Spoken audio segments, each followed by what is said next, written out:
For those that don't know, Shockwave Medical, ticker symbol is SWAV. This company came public in 2018. The long-term returns have been favorable. This is a company that is focused on atherosclerosis, which is a narrowing of the arteries due to the progressive buildup of fat. And it's more a more severe version of that. Occasionally that fat can become calcified. So calcium literally builds up in the artery. And when that happens, blood flow becomes very restricted. And getting that calcium out is a major challenge. Historically, there's a couple ways that doctors have been able to do that. One is with balloons, but they don't really work that well on calcium. Another technology is called an atherectomy, which is like a roto-rooter. Essentially, a drill goes into your veins and drills out the calcium. That doesn't sound too great to me. Another one is to use specialty balloons, which have like scoring devices on them, and they literally like tear apart the calcium from the inside. Again, not that attractive. So what Shockwave has done is it launched a new technology that basically takes the process of getting calcium or treating calcium, but does it way safer than any of those existing technologies. So you put this balloon into the patient's body. Shock waves are created inside the artery that actually blasts apart and cracks the calcium. The calcium does not move. It just becomes cracked. Then a regular balloon can be expanded, and it basically takes the vessel and it opens it up. This is dramatically safer for the patient. Now, Shockwave is taking this technology, and they believe that there's several parts of the body that can be used, and they were estimating that their total addressable market opportunity was about $6 billion. And they have 3 different product lines, 2 of which are approved on the market right now. The first are used on the peripheral arteries, so think like the legs and the arms. Then they have a coronary product that was just recently approved in the United States. So this is a C2 product, and that's actually performed when there's calcium in the heart. So how did the company do? Well, that's the wrong slide. In the most recent quarter, they grew their revenue 444% to $56 million. That beat Wall Street's estimate pretty handedly.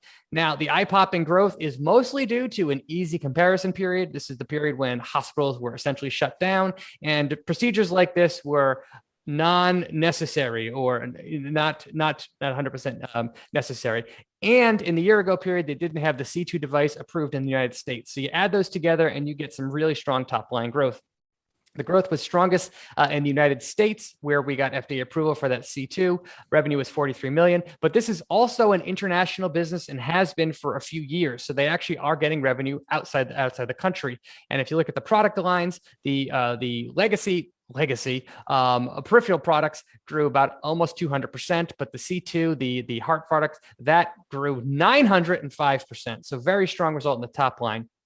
As a result of that huge growth, gross margin here expanded from 65% to 82%. This is a high margin business with recurring revenue. I like both of those words. Operating expenses did grow pretty substantially. They almost doubled, but that was a far slower pace of growth than revenue. As a result, this company's net loss was just $500,000. Wall Street was expecting 40 cents per share in a loss. The company reported 1 cent in earnings per share loss. So it was a massive beat on the top line and the bottom line. I personally thought this company was going to be losing money for many more years, but they are really close already to profitability. And even with those losses, not a problem. They have $175 million in cash and no debt. So what news came out in the quarter? Well, the big news was about payments and reimbursement. They got something called transitional pass-through payments for the Shockwave C2 device that became effective as of July 1st. So not included in these quarterly results. And they got a new technology add-on payment for the coronary IVL, which comes effective October 1st. Again, not in this quarter's results. And if you dig into some of the quotes that they said on the call, they noted that 44% of their current customers are buying both devices. And that means that's great that the physicians are using both devices, but that also means that there's a whole bunch that aren't using both devices, and there's room for them to grow within their current customer base. To continue to execute, they hired more sales reps. They now have more than 70 in the United States. Given this company's size, that's probably close to as big as it's going to get.